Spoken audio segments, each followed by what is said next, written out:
Hello, everybody. Welcome to week 4. We're super glad that you joined us and joined for yourself, really. This is all about you, and we are over halfway at this point, and you just saw a little glimpse of our guest today. Not so much a surprise, Miss Jade Beall. And so we're just going to jump right in. We're not going to have a big old intro into it, but we're going to jump right in and share a little bit with you and introduce her, get her voice up in here. So last week we talked about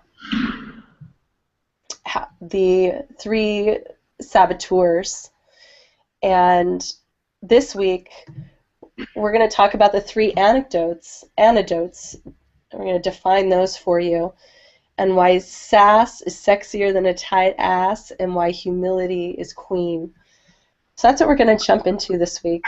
And with us, we have Miss Jade Beall. And so we're going to be going back and forth a little bit in our, hopefully this tech is good to us. Here we go. So here is a picture, a beautiful picture of Jade that she took of herself shortly after giving birth to her now 3-year-old. So Jade, I will let you tell a little bit about that image and what inspired it and a little bit about your work. Yes, so honored to be here. Took that image 5 weeks after my son was born because 2 reasons. First reason, my website was lacking body diversity. Only women who kind of fit the norm would allow me to post photos. And people have been asking me, since I'm a preacher of everyone is beautiful, well, if everyone's so beautiful, then why do you only have the normalist body type on your website? So here I was 5 weeks post-birth with this very different body, gained 80 pounds, only lost 30, could not lose any more. So I realized I had the body to photograph, to add diversity to my website, which was really exciting. And the second reason was I pretty much have suffered from pretty deep self-loathing since I was 10 years old. And I was kind of done. I was kind of done with hating myself. And to take a photo and to look at it would be amazing in this state. If I could love myself right now, I can truly learn to start loving myself unconditionally. And so I took the photo, posted it. Women totally resonated with it. And I started photographing women just like that. And there's the proof of the being that catalyzed it for you. So beautiful. So can you tell a little bit about where this journey has taken you? Because from everything I know about you, it kind of took a whole new direction from here. Yes, after that self-portrait and the flood of emails from women who said, for the first time in my life, I feel seen, I feel, my mom's body looks like that, my sister's body looks like that, my body looks like that, and you're calling it beautiful, and you're saying we should celebrate it, and so will you photograph me too, and I want to tell you my story, and I only have one breast, is that beautiful too, and it's just this desire to have permission to feel okay, to feel seen, to be worthy of made art with. And also to add to the story of motherhood. We celebrate the bounced back mother, and that's beautiful. And then there's a whole gamut of us that just kind of seep into the shadows and feel as if we have failed because we're left different. And so I had no idea that women were mothers specifically, were craving this this desire to not feel like a failure because your body has changed, and to perhaps it's even more beautiful. What a concept! So yeah, and just responding to emails and to women became really hard. I'm still catching up from years ago, it seems. And I made a book through crowdfunding on Kickstarter and self-published, and And I just keep photographing women. I think I'm over 500 at this point. Now clients want to do that kind of work. They want to, even though they're like, I don't know why I want to come in and see you because I really am, not feeling on my top game. For some reason, I know I need to take some photos and really see myself unphotoshopped and see myself celebrated in this skin right now instead of next year, or instead of without the wrinkles and the bags and without 30% less body weight. So powerful. It's not rocket science, but it's so powerful. Yeah. Yeah. Well, it's obviously really resonating with women all over, and you've had TED Talks and you've been featured in so many ways, and may your images just continue to proliferate and cause a ruckus on Facebook when you miss a nipple. That's so funny. Did you hear about that? Yeah, Jade's photo got tagged or flagged as inappropriate on Facebook. It was a group of women breastfeeding, and one of the women's nipples was revealed, and Facebook shut it down, saying that it was inappropriate. Yeah. There's some deep irony in that the place from where life is spawned could be considered inappropriate. It's very sad. But there's no such thing as bad publicity, because that's exactly right. And it got so dramatic. It's great. The Daily Mail was like, photographer outraged because her photo was removed. And I was like, actually, I'm not. I'm kind of psyched that you're covering me right now. I'm so not outraged. And I can show my beautiful mother's nipples on my website, and I often forget to blur some. But for me, it's more like people are outraged by the nipple, but what they're more outraged about is that I'm breaking the rules. I'm breaking the rules and putting 7 women with different body types together with no clothes on and calling it beautiful. But wait a minute, we're only supposed to call the photoshopped one body type beautiful. Like, it's so deeply ingrained that it's hard to it's breaking the rules. It's awesome. And then slowly, I think, people who get really upset about my photography, the seeds are planted, and they're like, well, actually, I'm not gross. They like to call my photography gross and all these names, and it's only because that's, yeah. Yeah. Well, without the critics, without a little bit of rub, things don't get, we get to shine a little bit more. It gives us some tougher skin, and I'm sure your work has really benefited as a result of having just enough edge to it too. Mm-hmm. And so hallelujah for that. Edge simply because being celebrated as a woman in perhaps a non-sexualized way is a revolutionary concept. Mm-hmm. Or a woman naked does not mean she is ready to go have sex. It means that she is a beautiful masterpiece that it deserves to be in the Louvre. It's not simply because, hey, let's get this on, and that's what so many people think with the naked body, like, oh, well, that's only sexual. I'm like, yeah, actually, it's your masterpiece, and it's beautiful. Absolutely. Anybody. Anyway. So we're gonna jump right into some of this content right now, and give you guys a little bit of a taste of what we have in store for you this week, and we'll keep riffing on this. So here's some questions we'd like to pose to you, which is, how do we as women find the audacity to shine our authentic essence? Maybe ask yourself, where do you silence yourself? Where do you curtail your expression? And what are you afraid of? And what if all of the energy that you put toward conformity was spent on cultivating your uniqueness. So I Yeah. hope you have your journal out for this, and ask yourself another question here, which is, what if the whole point of us being here was to humbly and powerfully behold what differentiates you? And what if your oddities and your quirks, your peccadillos, are exactly the medicine that the world needs? And I guess I'd like to challenge you and say, who are you to forsake your gifts? Oh, Jade's son is joining us. Yes. The true life of a mom. Exactly.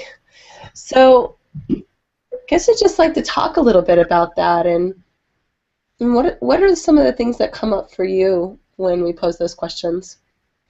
Well, your first question, I'm just going to look at my notes here so I can remember what the questions were. How do we find the audacity to shine our true essence? I find that sisterhood is actually a really easy and wonderful way to do that. So connecting with your lady friends, we have a way of really kind of helping each other fluff our feathers, and by setting an example of being open-hearted and unabashed and unashamed, that it inspires other women to do the same. Mm-hmm. In dance class, we have this practice that drives me crazy because it's so hard to do for some reason, but at the end of dance class, we circle up, and every girl takes a turn jumping into the circle and just dancing her soul. Yep. And all eyes are on you, but it's not about your performance, it's about cheering her on. And every time I do it, it's always a challenge, but every time I'm finished, I'm elated and excited, and I can feel my inner child like, yeah, you did it, you played with the rest of the game. So that was the first thing that kind of came to mind. Mm-hmm. What about you, Jade? I love that. I really agree with that, the sisterhood, and also, who are we not to, you know, like, it's a disservice not to, and yet I have, at least, and most women I work with have been trained to be smaller, don't take up too much space, don't be too loud, don't be too crazy, don't be too, you know, and instead of just, I want to be me, and it's all right if you don't like it, and it's awesome if you do. And I really love the question of, what if all the energy you put towards conformity was spent on cultivating your uniqueness? That's what I love. I used to spend so many hours on my scale every morning. I'd get on my scale, and that determined how my day was going to go. Mm. And while that's cool, you know, it was where I was at, and I like want to hug that part of me from back then. The amount of time that I gave that, I could have been doing some really cool stuff then. And good, I'm so grateful I'm doing it now, but oh man, That's exactly the point, and the whole point of doing this, which is, yes, you being radiant and beautiful in the world is a phenomenal thing to behold, but really the point is that when this stuff isn't in the way, when you're not being consumed with scales and calories and do I fit in these jeans and do I look like this woman and all of that rental space that it takes up, then what would we be liberated to do? Mm-hmm. What could we do with that bandwidth Mm-hmm. that's taking up such precious, you can't get it back moments? Mm-hmm. Absolutely.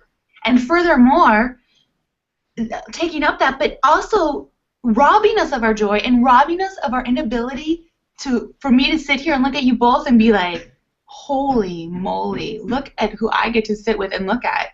You know, instead of like, oh, am I there to that level? What did they have for breakfast? And you know, just whatever craziness in the brain, and instead, like, truly getting to see you, because my filters are so much healthier, then I can be like, wow, I get to look at you two. Life's kind of good.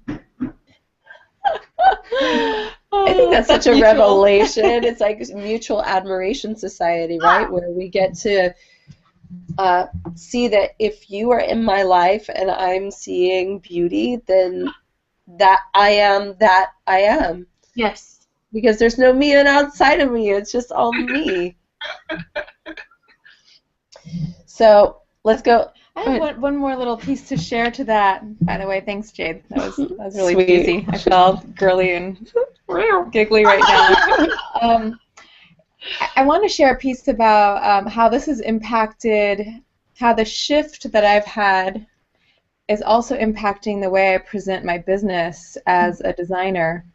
And as a cottage industry designer, because that's really where I'm at, I've definitely aspired to look like all the mega clothing, high fashion brands out there that you see in the media today.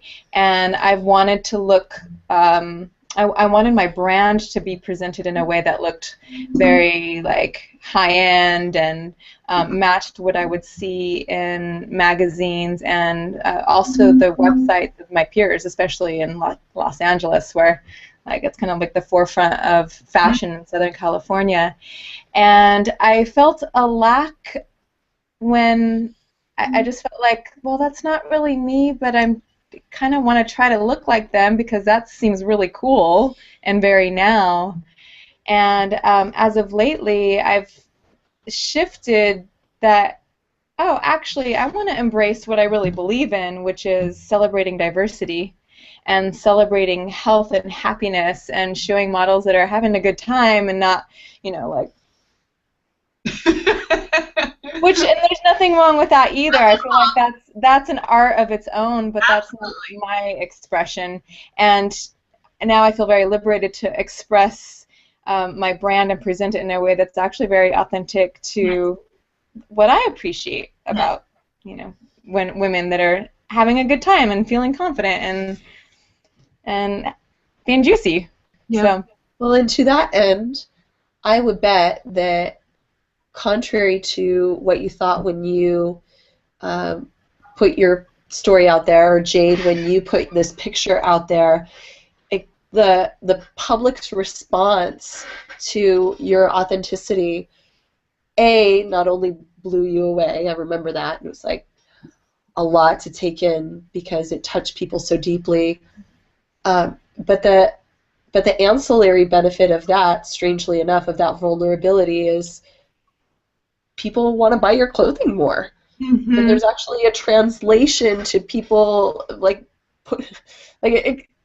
this isn't meant to seem superficial, but it does translate to the universe saying, do more of this. Mm-hmm. This is working. This is kind of like support from the fiscal gods to do more of this in the world. Absolutely. Absolutely. And it's that vulnerability piece, I find, when we're vulnerable and say, here's my secrets, people are like, oh, it's so beautiful, I have that secret too. Yeah. So true. So true. Or I can relate to her, or I can relate to you, and that's like the juiciness of life, is that knowing that we're all one and that we're connected and that we're all growing together. We all know joy and we all know pain. There's no exceptions there. There's just no exceptions. But we live in a photoshopped reality, so we think that Cindy Crawford don't have problems. I love that you brought it up, because we showed a picture of her last week and her audacity to show her. How dare she be 50 years old? Oh, so beautiful. Just rocking her 2 baby post-child gorgeous body, unphotoshopped and so real. Yeah. Okay. Hooray! We could riff on this all day long. Let's keep on going. We might have to make this a 2-hour episode. Okay. So, ladies, let's just talk a minute about the difference between radiance and arrogance. Because let's face it, a lot of the time when we talk about you exuding your natural radiance, there's a hesitation there that you would be seen as boasting, bragging, taking up too much room, and that you would somehow be punished for that. Mm-hmm. Jade, is that something that you've noticed too? Absolutely, absolutely. In my own life, but also with these women. Well, if I'm filled with self-love, isn't that conceited? And what are people going to think? And and it's we've been told to not be, like I said before, not be too much, and yet self-loathing is not where we want to be. So that gorgeous balance of, yeah, I deserve to walk down the street with my head held high and look at you and smile. It's that when a woman exudes that like confidence and then looks at me with that, I'm like, it melts me. And so I try to encourage the women I work with so many of us gear on the self-loathing side that it's going to be really hard to become super conceited. I can't even imagine it, really. So why not just even pretend? Like, just, oh, I am the finest thing walking down the street. Like, why not pretend that? I know that I rarely think that, so I might as well pretend because it makes me walk a little bit better, and then people smile at me more, and I love looking at my sisters and saying hi to the cashier and acknowledging all the beauty around me. So when I am filled with that more self-love, then I just recognize it around me so much more that it's almost overwhelming. It becomes viral, isn't it? It's super contagious. Well, and from that place, it's super pure too. And I think that's the difference between like, arrogance and conceit, or arrogance and conceit versus exuding natural radiance, because radiance is like the cup over runneth. Yeah. And there's just like, you're a lighthouse and you can't help but magnetize and beam this out in a way that isn't reaching, isn't grabbing, isn't seeking anything, but it's just got it to give, and it's very pure and it's very innocent, and strangely it's not lascivious. It doesn't attract the kind of gross or sticky energy that I think some women experience from men or unwanted attention. I think when you're seeking it, when you're looking to be something that you're not, when you get feedback that feels like, oh, that's not what I want, but we're not aware of the bait we're putting out there, and that there is a dissonance between who we really are and our joyous little girl that wants to come out and play and be super vivacious and fun, and this veneer we put on ourselves, what we think is sexy, sensual, and just so. And so the distortion happens. Yeah. Yeah. Absolutely. And also, I think, I mean, I've never worked with an arrogant or a conceited woman. I don't know if I've even met one. I think I've seen them on movies. And, but I think, too, anyone who's in a place of, I'm better than everyone, well, that means that there's some deep pain. That's all that means to me. And so, yeah, the sisterhood is like, okay, our sister needs to be held, too. And absolutely. So let's just like abolish that. Let's just abolish this idea that shining bright means that you would be conceited or seen as. Now sometimes it is true that women will give you this kind of strange look, but the more that you own it, the more that goes away. Have you noticed that? The more that you really own that, again, from this pure place, not a position of superiority, that it's just so natural that it's endearing, humanizing. I think when you're feeling, when it's coming from a place of feeling truly comfortable and authentic to yourself, that there's a certain level of transparency that other people can see and admire in you. So even if you're sporting a style that they might not necessarily jam on, that they can see that you're being you, and there's something really endearing about that, and really beautiful in itself. All right, let's go back to, all right, here we go. So Antidote number 1 to our 3 saboteurs is radical acceptance. The suit that you were gifted was tailored for you, and how your body and your struggles in it support your mission. One of my favorite dance teachers said, "Your suffering qualifies you," Finn Marty. And he was such a proponent of owning that which you've been through, to really that not your seemingly sense of perfection is what actually qualifies you to share who you are in the world, and to and your full that is your magnificence. Your flaws are magnificent. Your flaws are, I like to call flaws these days beauty markings. they're your sacred tribal markings of having existed in this life right now. And I personally have become just, I search for these flaws. I'm like, ooh, what are her stretch marks going to look like? Or what shape is her body? Because all of the shapes of our bodies are so different. And so, yeah, that, and also the flaws, but also suffering. I was at the lowest of my life. Lowest. I was suffering the most I had ever with postpartum depression when I took that self-portrait. Feeling fat, feeling like I failed there. I was going to be a runner after I gave birth, and I was going to get in the best shape I've ever been.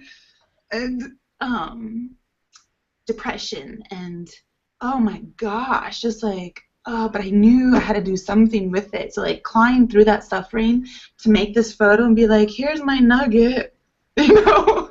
And sisters going like, hey, your nugget's beautiful. And then, oh, okay, so making beauty from suffering, it might sound morbid, but I don't know. I've come up with some of my best ideas when I'm in that, like, oh, can't even get my hair brushed kind of day. Yeah. And just from there, the catalyst of, yeah, the dark is so juicy as the light is. It really gives perspective to these moments right now. So what have you noticed when, because you've watched, God, you were just saying off camera, like 500 women now that you've photographed.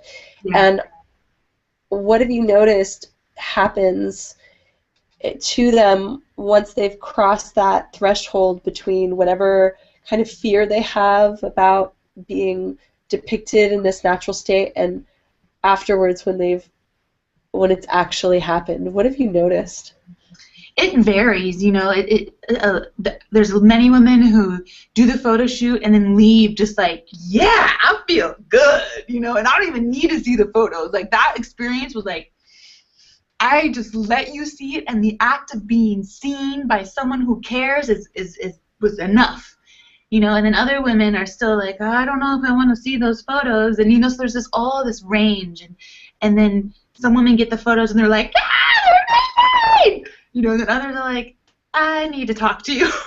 I don't understand how you could possibly call this beautiful, you know. And so it's therapy. I call myself photography now therapeutic photography for empowerment and love, because it's not an instant fix. It's merely a tool in our path to empowerment and self-love. So for women who look at the photos and shake their heads, then we talk, and I'm like, okay, give it a day, give it 10 days. Let's revisit it.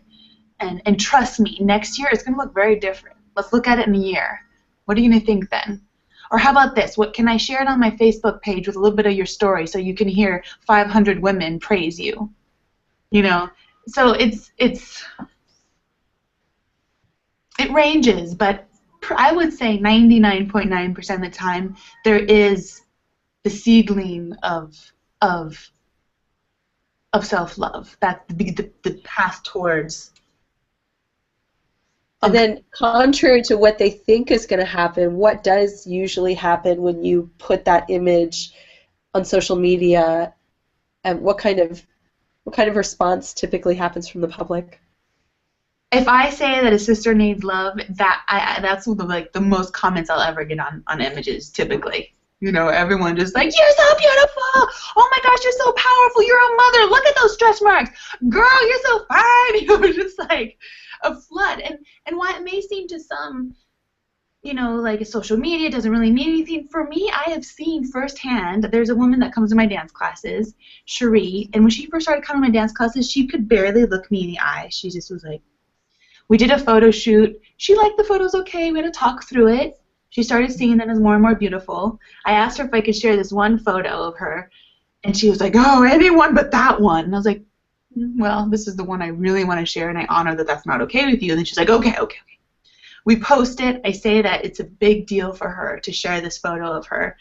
And, oh, man, it got, I think, 17,000 likes. And I remember when it was at 5,000 likes, she texted me, Jade, it has 5,000 likes. That was more people than I went to high school with. And she just was, like, so excited. And now I have seen a shift in her. And through the photo shoot, through being seen by thousands of people and being affirmed that we see you and you're beautiful, you're okay, you're whole, you're not flawed. She walks with the whole, she's still got her stuff and she's working on it, but she's walking with more, like, ease and confidence and knows that. Yeah, and then she came back for a second photo shoot with her husband. That was fun. Nice. That's great. Jade, I wanted to share that back in December when I was traveling to Tucson, I messaged you and wanted to let you know that I was in town and that I wanted to come take your dance class. And you responded like, yes, let's do it, and let's photograph you. And I had such conflicted feelings because I've wanted to be a yes because I love you so much and you're a superstar and it would be such a treat to spend that time with you. And I was going through this dialogue in my mind, but I haven't gone on my 4-week crash diet yet, and I'm at the heaviest I've been in the last couple of years. And this was right at the crux of, like, my relationship with food. I was feeling a lot of anxiety and eating a lot and feeling really like it was kind of unmanageable, and I was feeling a lot of shame about that. And ironically, I ended up writing my bio just a couple weeks later and felt this massive shift happen inside. And so I'm glad I was able to, like, start to transform that. But it felt like your request was kind of like right at that peak or tipping point where I was like, no way. How is she going to shoot me in a way that I feel like I can expose my flaws, and she's going to see everything, and then she's going to want to post it on Facebook, and I'm not ready for that. And I just wanted to say that I would love to take you up on your offer, and I'm really excited when that can happen. I can't wait. And I'm really curious to see how it's going to turn out. Yeah. I'm sure it's going to be awesome. I do. I want to do a series with you, Melodia, because it's lovely to see the constant evolution of our vulnerability and our fierceness and our gorgeousness, and yeah. Thank you for that. So going back to this idea of radical acceptance, and what if by making peace with this earth suit we were given, that we could share more with the world? What if by owning this and the natural tones and forms and the contours that we came in with, unique to us, just like a fingerprint, no two alike, was part of our mission? What if it was designed specifically so that your mission could come forth in the world with the exact precision that it was meant to be? And I think one of the things I want to ask you about is how is it that you help women to tap into that natural, that sense of radiance, and then express it in the things that we wear? Because most of us, I mean, there's phases of this, right? Getting okay with like a naked photograph, like what Jade does, and then there's also like most of us wear clothes during the day, and how do we make choices that are in alignment with that natural beauty? That's a great question. Well, first, I'm inspired to share a little bit about what motivates me to make the kind of clothes that I make, because that might lead me into the next part. As an adolescent, I had a very unique body. I still have a very unique body with, wider hips and not so much of a waistline, and I just wasn't fitting in the clothes that was available at the mall and felt like a struggle to fit in. And it was so challenging for me to find things that would actually fit my body and feel comfortable that it motivated me to start making clothing that was adaptable. And thank goodness for stretch fabric and flowy designs, because that's what emerged from me, from that place of like, okay, how do I dress my body with all of my like unique, I didn't see it as uniqueness at the time. I felt like, weirdness at the time. And found a way to make clothing that I felt comfortable in, because when I feel comfortable because the clothes are actually adapting to my body, then I feel like I can like let go of feeling kind of stuck in the, in the discomfort.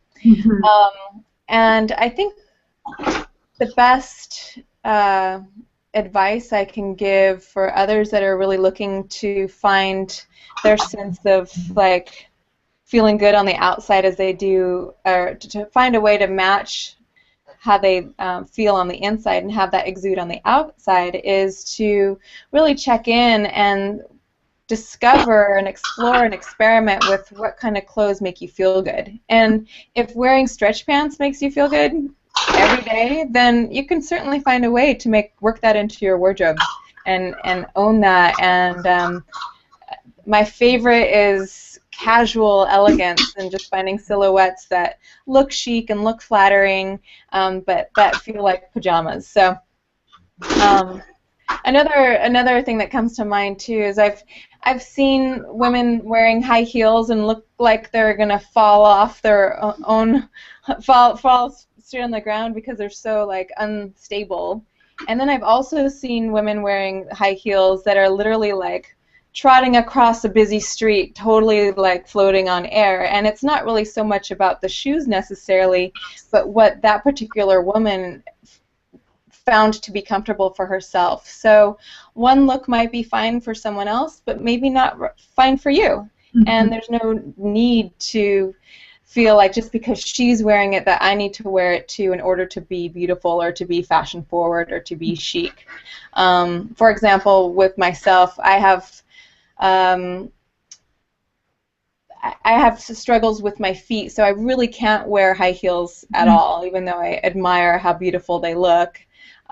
Flats and sneakers are always the way to go for me, and I've just learned to accept that even though sometimes I feel a little insecure about that at times, that, you know what, actually that's what makes me feel secure and connected to my body and the earth, because my foundation is like happy.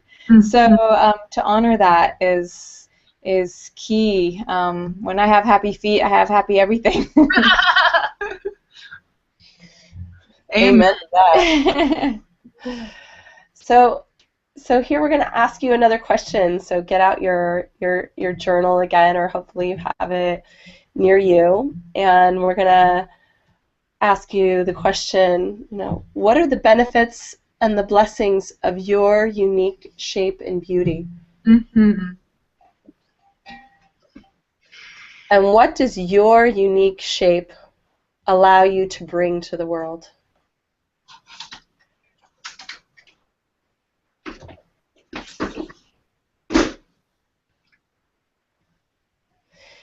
So now we're going to share a few of Jade's pictures here, and Jade, maybe as I scroll through these, you can, just tell a little bit of backstory behind them as you feel is relevant.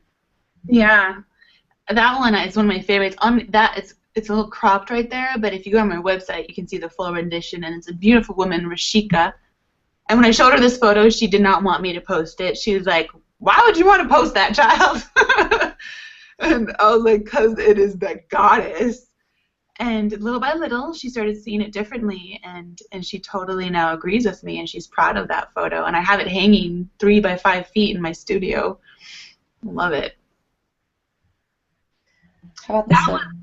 I was so proud of those women. We were filming for this German TV show that was filming about me and my work, and they wanted me photographing women breastfeeding. And so I asked my community, and these 7 women volunteered to get completely nude to show their exquisite diversity and breastfeeding, this thing that ironically enough is like this so controversial thing in our culture, which just blows my mind. But it is, and it's an empowerment piece. It doesn't mean that breastfeeding is better than bottle feeding. There's so many things that can be wrapped up in it. But what it means is that all of our differences are beautiful, and holy cow, we gave birth to those babies, and we're feeding them from our bodies. Like, how can we deny that we're incredible? That one. I love this one. How about this one? 3 best friends that came as clients, actually. And the middle one there's 3 women, maybe you only see 2 right here, but she's pregnant, and she has these gorgeous stretch marks that you can really see in the bigger photo. And just that sisterhood, and all 3 of them, again, so uniquely shaped and gorgeous, and that connection of like hand on their shoulder, I got you, you're precious, and together we make this incredible sculpture. I love that they were willing or wanted to do that together. Like, how sweet. And that's Alexis, and she is in my book, and I have photographed her, I can't even count how many times. This is her 3rd child, and in all the previous photos that I've done of her, I never got to photograph her booty because she never really wanted that then. So this I was like, Alexis, can I please photograph your divine, booty? She's like, okay. And so we got all these great shots. This was one of them. And when she saw them, she was like, definitely like, oh, yeah, I don't know if I'm ready to see that. But then a few days later, she admitted that she actually really, really loves that photo and is totally redefining how she sees her gorgeous beauty, or gorgeous booty and beauty. I love that. That seeing an externalized version of yourself can be so cathartic. It can, and she knew. She's like, I knew you were going to eventually ask for my booty, Jade. So she always shows up, though. Whenever I'm like, Alexis, will you come model for me? Like, if I'm being filmed for something, I like to call her because she's got this vulnerability but fierceness that is just, it's palpable. And there's always more to explore and to heal. And the booty, this time we got to make peace with that and say, hey, it's so divine. Yeah. So then we get into antidote number 2, which is forgiveness of the trespasses against your body. This is a really big one. We're going to actually go to the camera to discuss this. And, most of us have put our bodies through some serious stuff throughout the course of our lifetime, if we really got honest. Whether it was trying to cram our feet into shoes that don't work, or substances, or crash diets. We weren't given a operating manual for how to deal with this very complex piece of machinery. So we've put ourselves through a lot. And maybe we're really, what I see in my work is that we're the harshest on ourselves, and the things we tell ourselves, the thoughts that we broadcast about ourselves are some of the harshest ever. And yet when it comes from an outside source, it seems 100 times more harsh and rude. And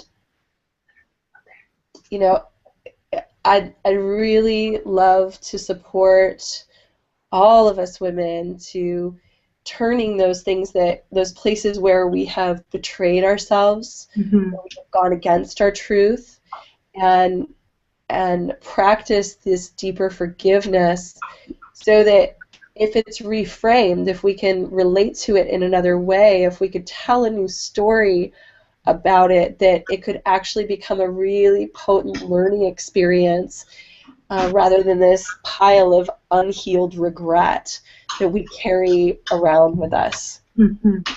I know you can relate to this. Yeah, I feel really almost like choked up right now. There's so many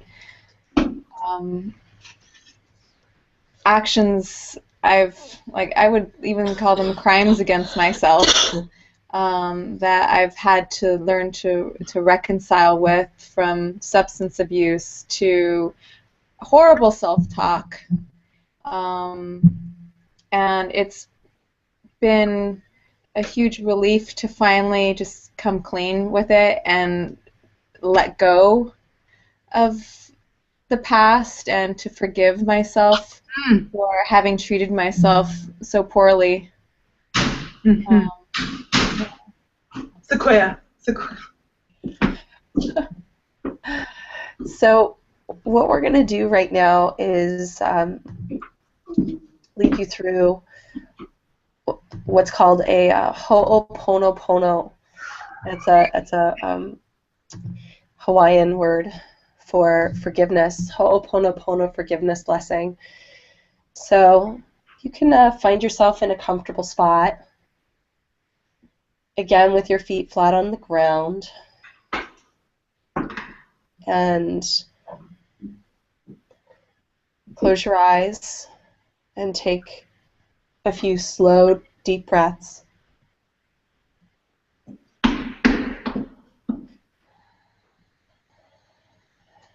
And just conjure forth, with your breath as your guide, that place in you where you're holding on to some moment of trespass, the moment that you betrayed your truth in your body, when you said yes when you meant no. Some place where you conformed or contorted or distorted yourself, thinking that it would make you more lovable, more acceptable, more valuable. Go ahead and put your hand on that place on your body that you carry that, where it's lodged in you. And take some slow, deep breaths right into that spot.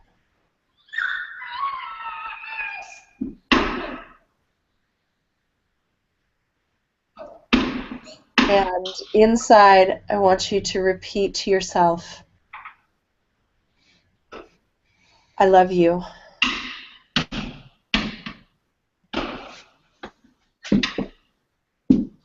And I am so sorry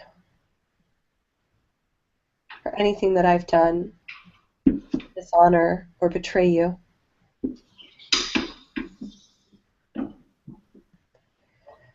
Please forgive me.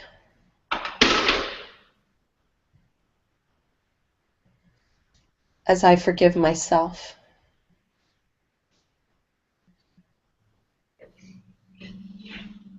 And thank you for this opportunity to bring the light even deeper.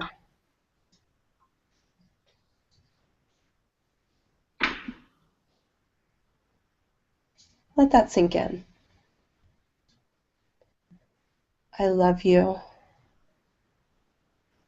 I'm so sorry. Please forgive me. And thank you.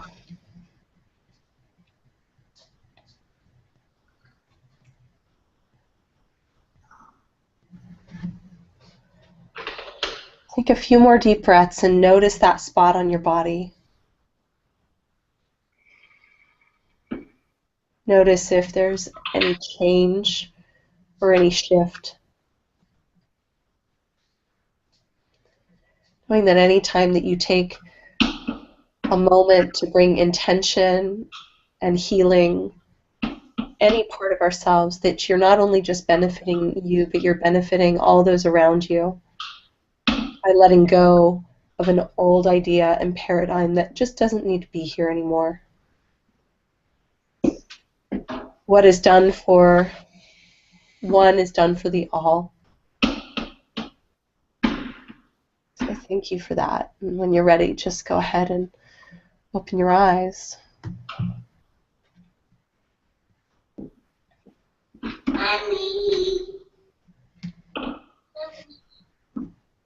So, what was that like for you? You're a little teary and sweet.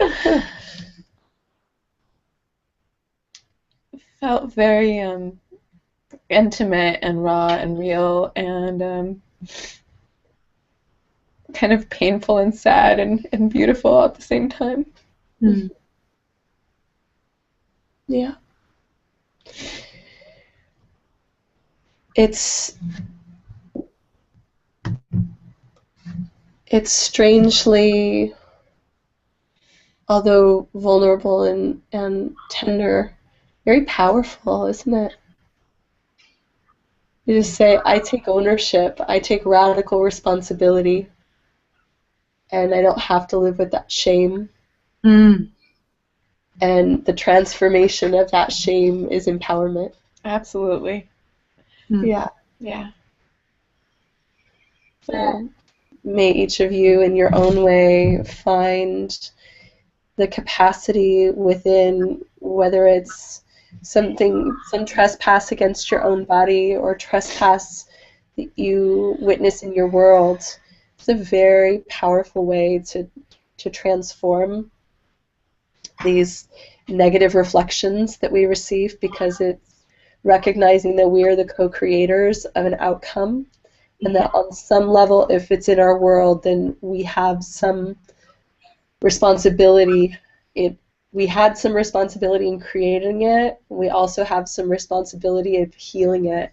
So it's not about taking it on as yours and burdensome, but by just acknowledging love and forgiveness and gratitude, it totally takes something and transforms the whole way that we relate to it into a blessing. Come here. Come here. The part in the prayer where you finish with and thank you, what came up for me is I felt like those places in my body that I've either hated or despised, or places in my body where I stored pain, those are the places that are my teacher.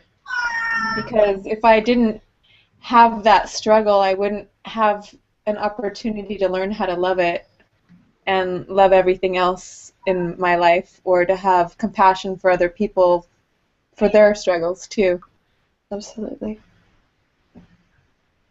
Thank you. Okay, Jade, did you want to, is that the first time that you've ever heard that, or are you familiar with that blessing? I have heard it, but not to that context. And yeah, I just thought, I was like, oh, that would be so brilliant to incorporate into dance classes, because it's exactly that I like to do in my dance classes. And speaking of dance classes, I have drummers about to come in that are going to start drumming soon, so. Yeah, we're going to wrap up in just a few. So let's get on with this. Here we go.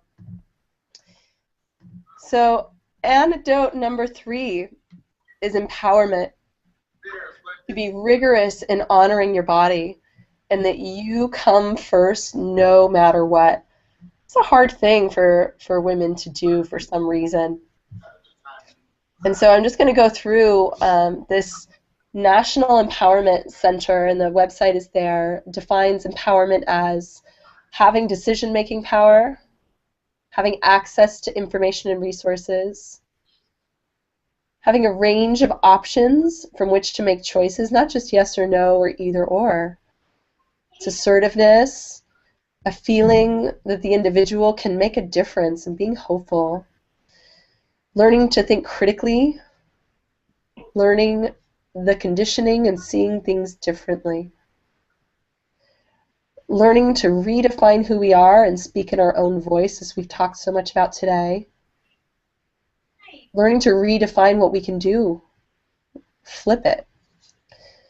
Learning to redefine our relationships to institutionalized power, which is what Jade's work is all about.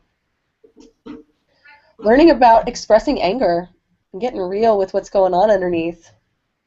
And it's not just feeling alone, feeling a part of a group, that sisterhood that we spoke about. It's understanding that people have rights and affecting change in one's life and one's community. So again, what is done for one is done for the many. And learning skills like communication that the individual defines as important. Changing others' perceptions of one's competency and capacity to act. It's coming out of the closet, like Jay said, like own that shit. It's growth and change that is never ending and self-initiated. And finally, increasing one's positive self-image and overcoming stigma. So that's a lot, but really at the end of the day, what does empowerment mean to you?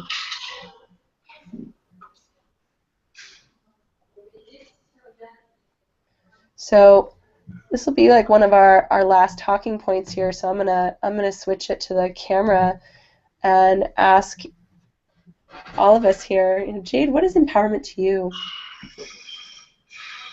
Empowerment to me is waking up and being okay with exactly how I am today. And furthermore, using it to my advantage. Today I woke up, I was so tired, I had so much to do. What a blessing. I'm going to do it. Here I am, alive again. And yes, there's bags under my eyes today, and I'm so grateful to gaze at them one more day. I feel empowered in this moment. And when I can feel that, then I can tap into the empowerment around me so much easier. When I feel beautiful, I can tap into the beauty around me so much easier. And it kind of served me a lot better. Hell yeah. When I see my sisters feel empowered, it melts my heart to that like, when they dance with this empowerment of like, no one else on earth can dance like you, and when you dance like you, then you allow me to dance like me, and then our dance together is epic. How about for you? Empowerment for me feels like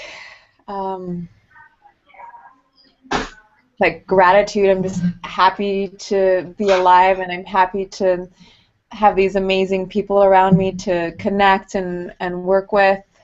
Empowerment is knowing my options and making the choice to be in gratitude. Yeah.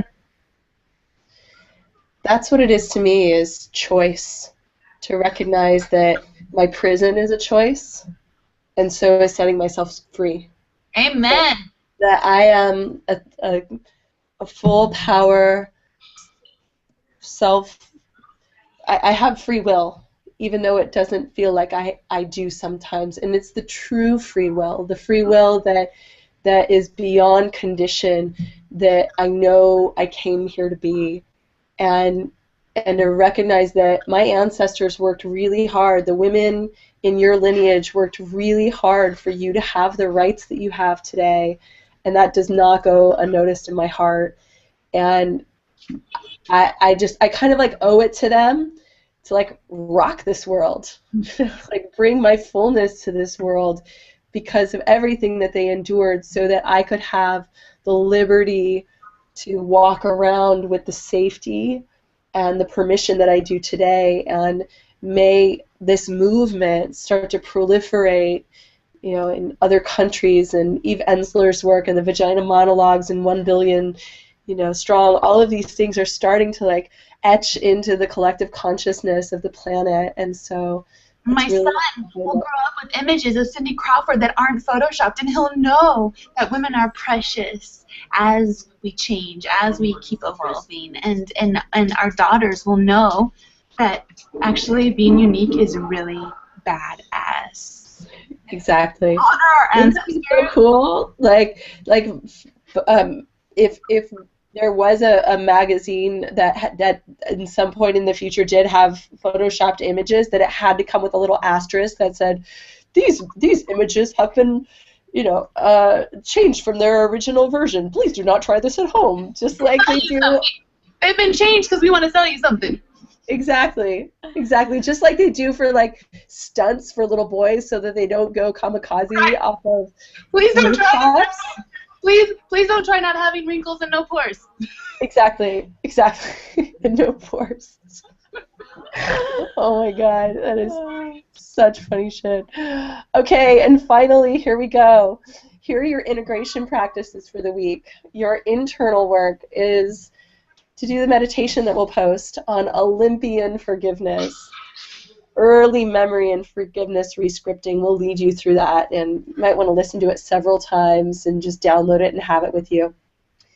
And for your external work... I think I would love to share something here. I invite you in the morning, or throughout your day even, to tune into how your body feels today.